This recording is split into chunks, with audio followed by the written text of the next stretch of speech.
Vidya Vox, welcome to CNN News 18.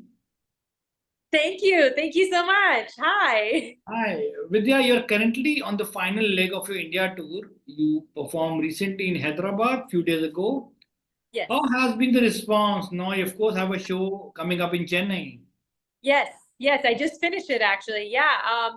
It's been amazing. It's always nerve-wracking to play new music for people and especially something that is so personal. But the audience has been amazing and has really embraced my new music, and it's been quite fun. It was really nice to play new music live, especially because it's been a while since I did a public tour, since 2019. So it was nice to go back. So then, I was actually going to ask you later in the interview, but when I saw your post on Instagram about your Bangalore concert, which Mhm. actually was cancelled. Yes, it was. So then, how this must be very disheartening for you. Yes, it was it was, first of all, it was very stressful and, trying to figure out exactly what was going on and trying to see, what exactly is the situation, like who is communicating with who. And there was like a lot of people, I guess, in the middle somehow, and that we weren't aware of. And yeah, even the venue finally got in touch with us, and we had to work together to kind of figure out what was going on. And it just was a unfortunate event, and ultimately it just affects the artists and the fans, when people in the middle just like take advantage. And they're, even though they're local promoters and I understand they're in the business, it's when people are not like ethical about it, it just hurts the economy, like the creator economy in the long run. And so, and for not that much gain, and so it's disheartening. And I was very disappointed that I couldn't perform for my Bangalore fans, but I hope I can come back and do it bigger and better, hopefully in the fall in a few months. So we'll see. We surely will. But then, what are the key areas that you think need attention when it comes to music concerts, like, Mhm. that needs improvement? I mean, I think like, yeah, I think in general, there are like a lot of people in the middle who just claim to have access to an artist or a celebrity or something, and that might not always be true. I think today, in the age of social media, it's pretty easy to either DM somebody or get in touch with the talent's team directly, via website or whatever it is. And so I think there is, in the middle, there's like a lot of people just like wanting to make a quick buck. And while that's good for some people and their business, I think ultimately it really holds back the touring infrastructure in general, I think. And it's bad for the artist, it's bad for the artist team, it's also not great for the venues, and ultimately the music listeners, the concert goers, the fans.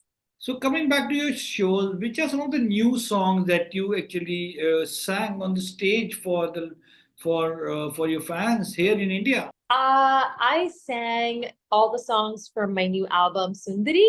So I sang Stardust. I sang obviously Sundari, which is the title track.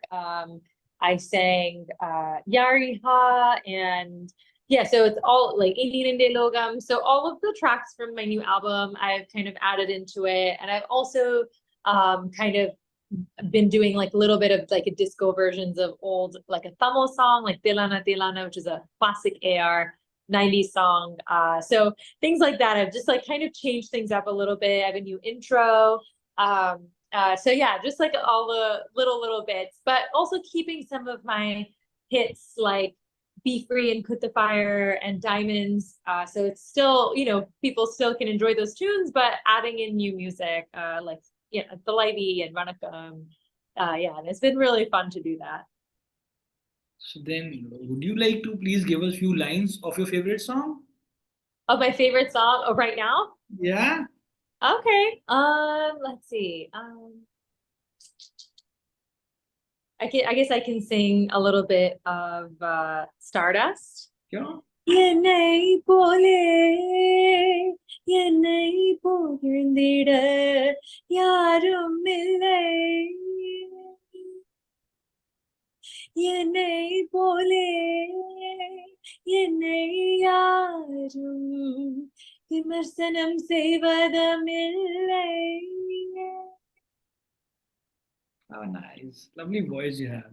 Thank Uh, you. you know, please tell us about your collaboration with Nikita Gandhi for the song Dangerous. Who approached whom for this musical collab?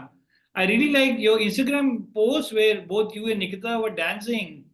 Yes, yes. Nikita is a dear friend. I've known her for about 10 years now, actually. And we've been kind of like collaborating like a little bit over the years. And she sang with Shankar Tucker, who's also my producer, and, you know, has been kind of collaborating with us for ages. So I've always wanted to tell her and be like, hey, we need to do a song together, me and her. And I wanted it to be like a kind of a Desi girl anthem that's feisty and that's fun.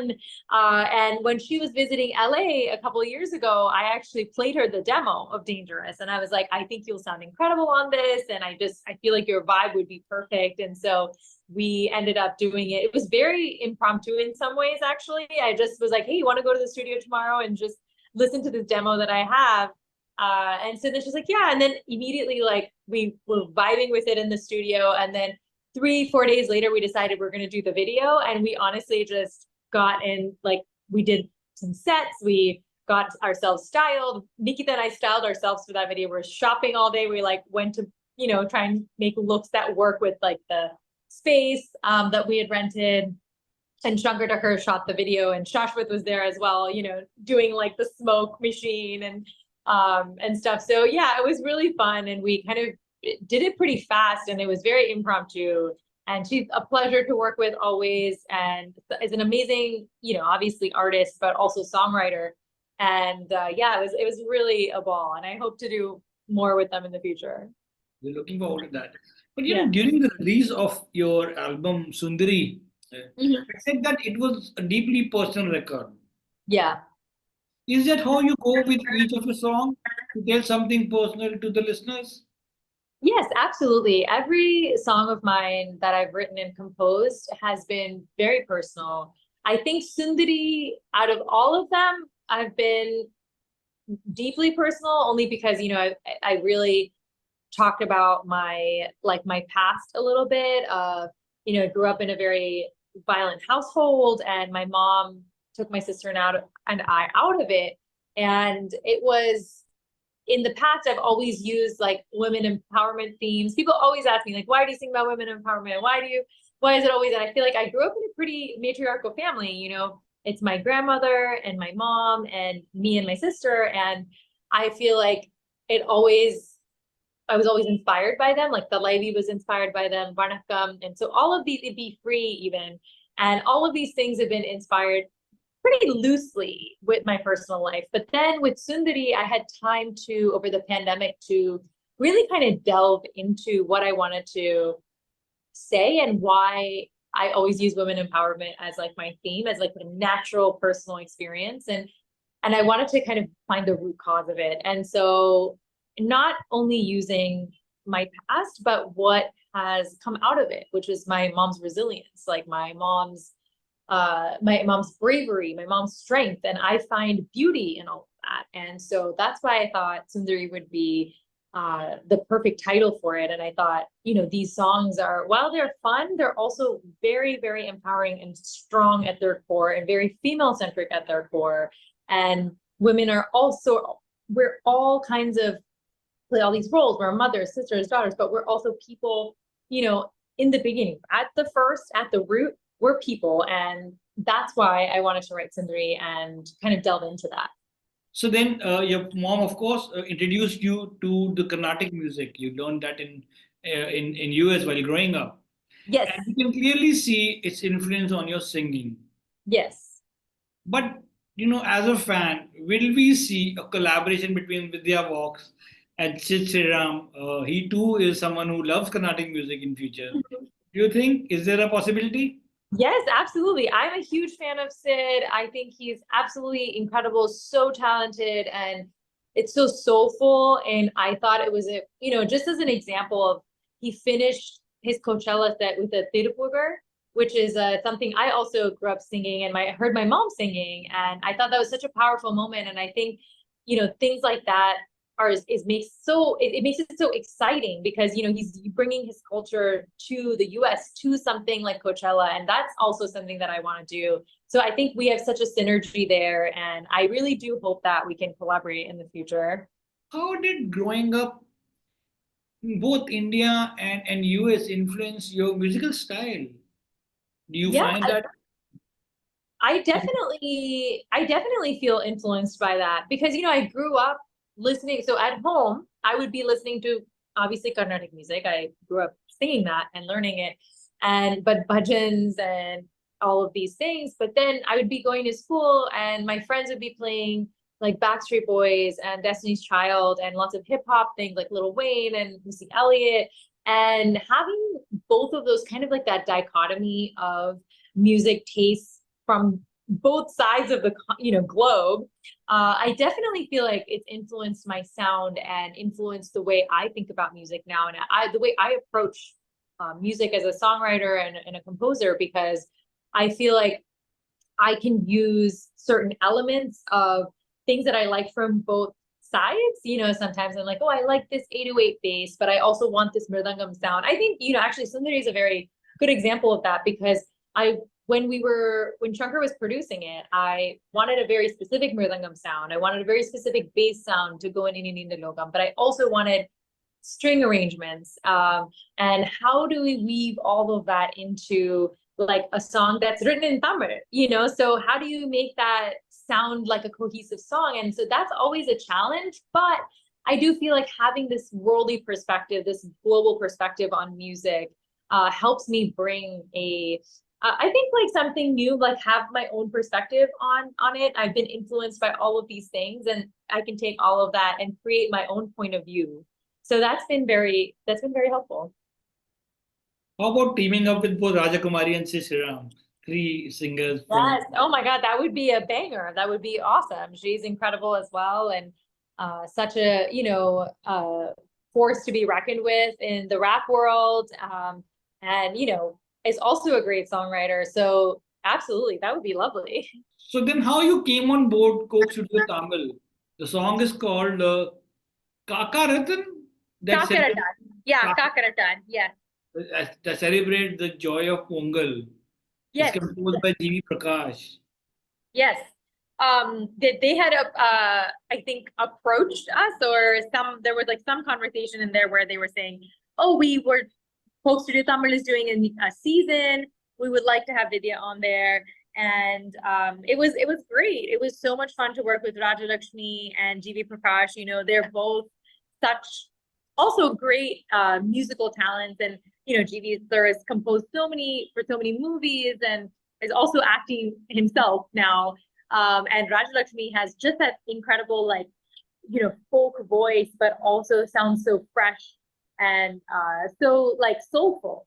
And when he sent me the tune, he was like, okay, just sing whatever like melody. He already had a melody, but he's like, just sing it and see how it feels and how it gels. And like the way they weaved it in with Nadaswaram and all of that stuff was incredible. It felt like actually the joy of Pongal. You know what I mean? You hear it and it's like, oh, this reminds me of something nostalgic in South India, something nostalgic at home. And so that's why Kaakarattan it was really fun to do. And the video is so fun. It was directed by Amit Krishnan, and he's an amazing director. So it was a privilege to work with all of them.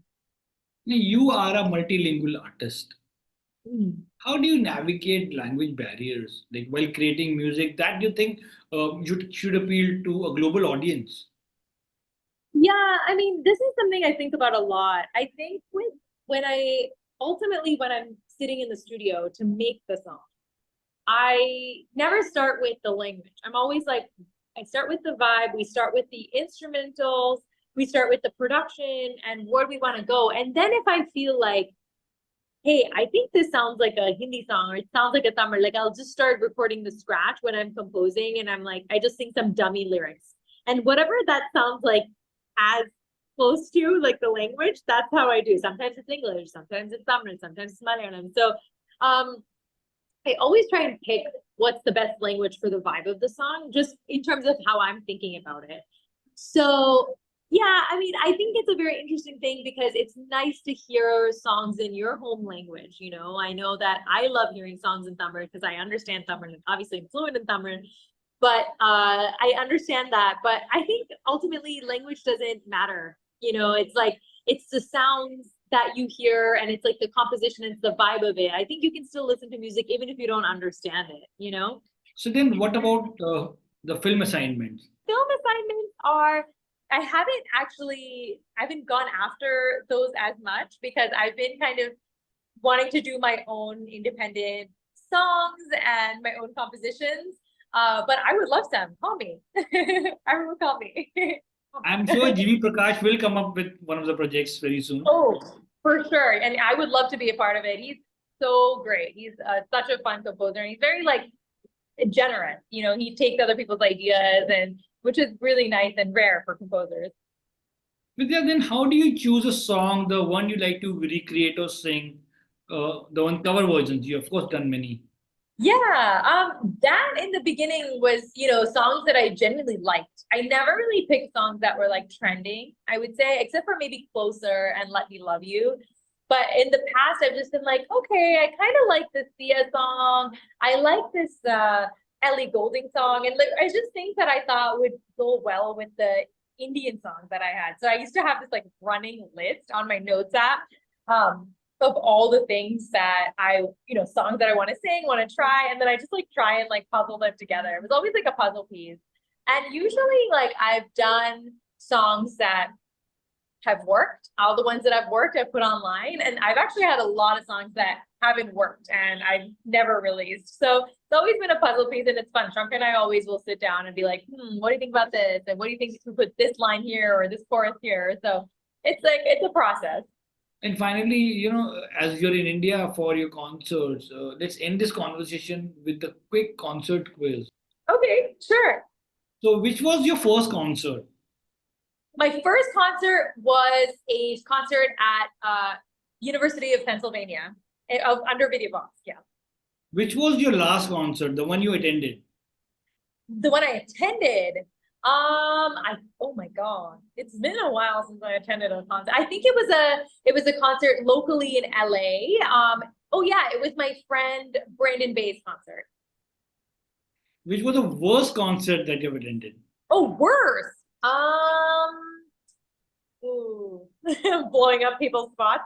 Actually, I don't know that I've attended like a really bad concert in a while. I feel like there's always been like pluses and minuses of all these concerts, but sometimes I'm trying to think. No, I've actually enjoyed all the concerts that I've been to. I don't go to that many because sometimes when I feel like I do that as a job. So I'm like, I don't know if I like fully enjoy going to all the concerts, but yeah, I've gone to a fair bit and all of them have been great. Then, which was the loudest concert that you've attended or performed at? Oh, loudest concert that I've attended was Beyonce's On the Run. Beyonce and Jay-Z's On the Run tour, #2. And I feel like I performed at a university concert in Bangalore once. This was, I think now many, many years ago, 10 years ago.